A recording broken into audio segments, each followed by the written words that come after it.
नमस्ते बच्चों। कल हम लोगों ने कुंडलियाँ पढ़ी थी, जिसमें हमने सिर्फ 3 कुंडलियाँ पढ़ी थी और बाकी का आगे का हमारा कुछ रह गया था। तो आज हम उसे सेकंड पार्ट में पूरा करते हैं। तो कल तो हमने पढ़ा था कि कोयल के कौवे के बारे में, लेकिन अब आज हमारा है चौथा। तो चौथा में क्या है? साईं सब संसार में मतलब का व्यवहार, जब लग पैसा गांठ में तब लग ताको यार, तब लग ताको यार, यार संग ही संग डोले, पैसा रहे न पास यार मुख से नहीं बोले। का गिरधर कबीराय जगत यही लेखा भाई, करत बेगर जी प्रीति यार बिरला कोई साई। अब देखिए इसका क्या अर्थ है। इसका अर्थ ये है कि जब हमारे पास धन होता है, मतलब इस संसार का नियम ये है कि जब किसी के पास धन है, पैसा है, तो ऐसे वक्त में हर कोई उसका मित्र बनना चाहता है, दोस्त बनना चाहता है, हर कोई उससे अपना रिश्ता जोड़ना चाहता है, संबंध बना के रखना चाहता है। लेकिन जब उसके पास पैसा नहीं होता तो सभी जो हैं उससे अपना नाता तोड़ लेते हैं। जब तक जेब में पैसा है तब तक तो जो मित्र यार, झूठ मूठ के जो मित्र बन जाते हैं, यार बन जाते हैं, दोस्त बन जाते हैं, वो सब साथ साथ में घूमते रहते हैं, उसका पीछा नहीं छोड़ते, क्योंकि उसकी गांठ में पैसा है, मतलब उसकी जेब में पैसा है। लेकिन जिस दिन उसके पास पैसा नहीं होता, वो डाउनफॉल की ओर चला जाता है या उसका नुकसान हो जाता है, जिस वजह से उसके पास पैसा नहीं रहता, तो ऐसी स्थिति में सभी उसका साथ छोड़ देते हैं। पैसा रहे न पास यार, यार मुख से नहीं बोले, मतलब कल तक जो पीछे पीछे घूमता था, हर समय उसकी जी दूरी करता था, आज क्या है? पैसा ना होने की वजह से मुंह से बोलना नहीं पसंद करता, उसके पास आना नहीं पसंद करता, उसकी बात सुनना नहीं पसंद करता। कह गिरधर कबीराय जगत यही लेखा भाई, मतलब इस संसार का यही नियम है। गिरधर राज जी यही बोलते हैं, गिरधर कबीराय यही बोलते हैं कि इस जगत का, इस संसार का यही नियम है कि जब पैसा है तो सभी मित्र हैं, वरना कोई अपना नहीं है।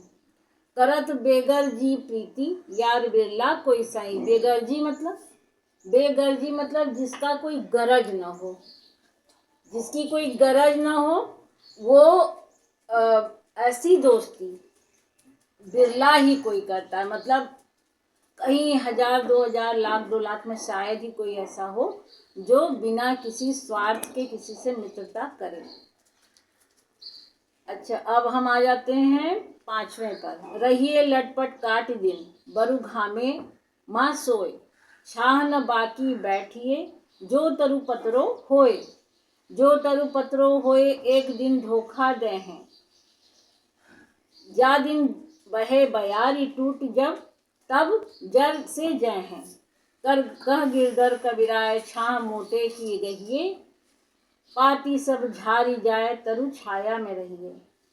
अच्छा, इसके लिए इन्होंने बताया है कि इससे 2 अर्थ निकलता है। एक तो ये अर्थ निकलता है कि तरु मतलब वृक्ष, ऐसे वृक्ष की छांव में बैठो जहाँ जो मोटा हो और जो जिसके तने मोटे हों, और ऐसा वृक्ष जो है तुम्हें अगर पत्तियां नहीं भी हैं तो कम से कम वो तुम्हें जीवन का नुकसान नहीं होने देगा, वो टूट के गिरेगा नहीं। लेकिन अगर पतला वृक्ष है और बहुत सारी पत्तियां उसमें हैं, लेकिन उसका कोई विश्वास नहीं है, उसका कोई विश्वास नहीं कर सकते, क्योंकि कब जोर से हवा चली, बयारी मतलब हवा, जोरदार कहीं आंधी चली या हवा चली, तो कब वो टूटकर आप पर गिर पड़े तो वो धोखा दे सकता है। लेकिन जिसका तना मोटा होता है, भले ही उसमें पत्तियां ना हो, लेकिन वो आपका नुकसान नहीं करेगा।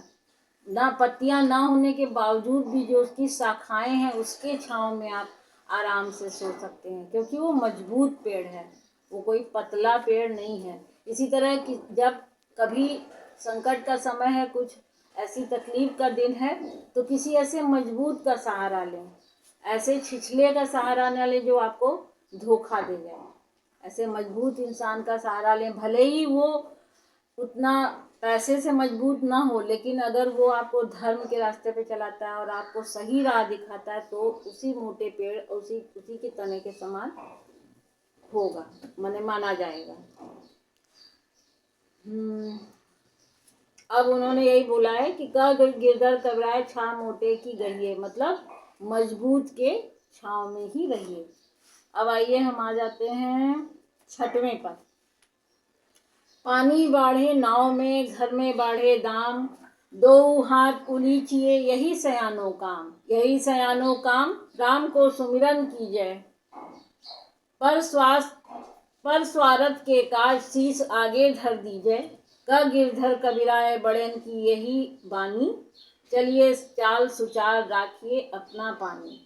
इसका क्या मतलब हो रहा है? इसका मतलब ये हो रहा है, उन्होंने बताया कि अगर नाव लेकर नदी में हम जाते हैं और कहीं से पानी उसमें भरने लगता है, और अगर हमारे घर में हमारा व्यापार बहुत बढ़ गया हो या हमारे पास अथाह धन आने लगा, तो हमें क्या चाहिए? वो अथाह धन भी उसी समान है जैसे नाव में पानी भर जाना है। एक दिन अहंकार में इंसान डूब जाता है अथाह धन होने से। इसीलिए उन्होंने कहा है दोनों हाथ उलीचिए, मतलब दोनों हाथ से उठा उठा के उसे बाहर फेंकिए। मतलब नदी का जो पानी नाव में आ गया, वो नाव का पानी आप उलीचेंगे नहीं तो डूब जाएगी नाव और उससे अपना नुकसान हो जाएगा। और इसी प्रकार हमारे घर में जब धन बढ़ जाता है तो हम धन के साथ साथ अहंकार आ जाता है, और वो अहंकार हमें उसी तरह ले डूबेगा जिस तरह नाव में भरा हुआ पानी। तो इसी तरह आप दान पुण्य कीजिए, गरीबों की मदद कीजिए, उनकी सेवा कीजिए। जिन्हें धन की ज़रूरत है, जिन्हें आवश्यकता है, आपके पास आपकी ज़रूरत से बहुत ज़्यादा धन है, तो उस धन को आप दान पुण्य में लगाएं ताकि आपके घर में संतुलन बना रहे। वरना तो इतना धन बढ़ जाने के बाद आप अहंकार में डूब जाएंगे और आपका सब कुछ नष्ट हो जाएगा, सर्वनाश हो जाएगा, ऐसा वो बोलते हैं। अच्छा, अब हमारा आ गया लास्ट कुंडली। लास्ट कुंडली में क्या दिया है?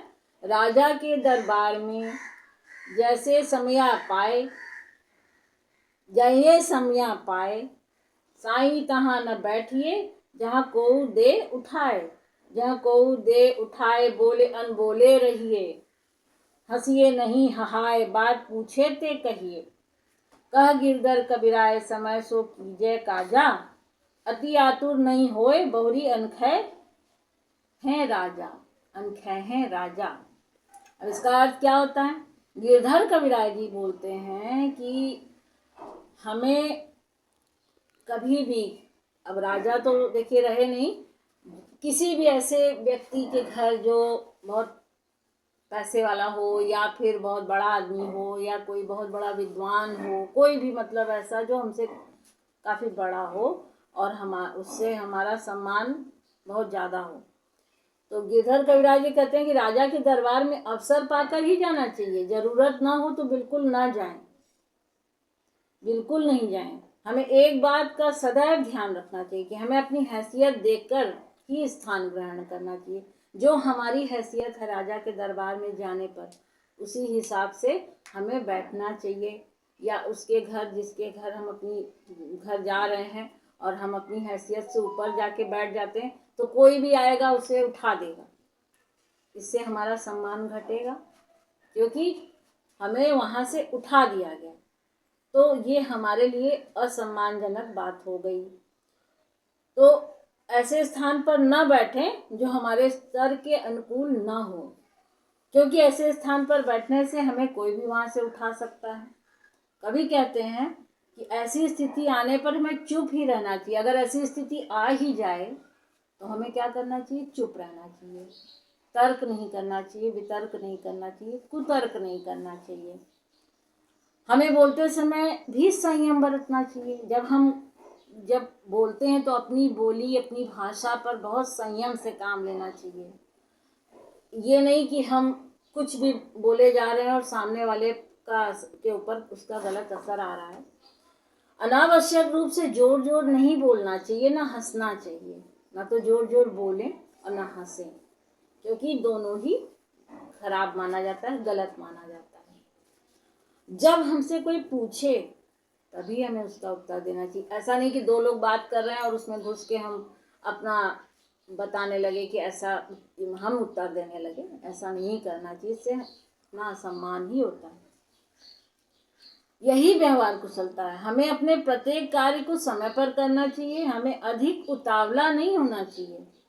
कोई भी कार्य करने के समय में हमें ज़्यादा उतावलापन नहीं होना चाहिए और अपने आप को संतुलित रखना चाहिए, क्योंकि प्रत्येक कार्य उपयुक्त समय पर आने पर ही होता है। अगर हम सोचें कि जल्दी से ये कर लें, वो कर लें, तो ऐसा नहीं है। जब उसका उपयुक्त समय आता है तभी वो कार्य पूरा हो सकता है, वरना अपनी हंसी उड़ती है, मजाक होता है। तो कवि का संकेत क्या है कि हमें राज दरबार के नियमों का पालन करना चाहिए। जब ये हुआ करते थे गिरधर कविराजे, तो राजाओं का शासन था, तो इसलिए इन्होंने राजा डाला है। अब आज के ज़माने में जो पूंजीवादी हैं, पूंजीपति हैं, उन लोग के बारे में, या कोई बहुत बड़े पद पे बैठा है उनके बारे में, उसी को राजा मानते हैं हम। तो बस यही है, आप लोग अच्छे से इसे पढ़ लीजिए, समझ लीजिए, और जो कुछ भी आपको ना समझ में आए तो प्लीज़ मुझको कमेंट करके ज़रूर पूछिए, मैं आपका जवाब ज़रूर दूँगी। धन्यवाद।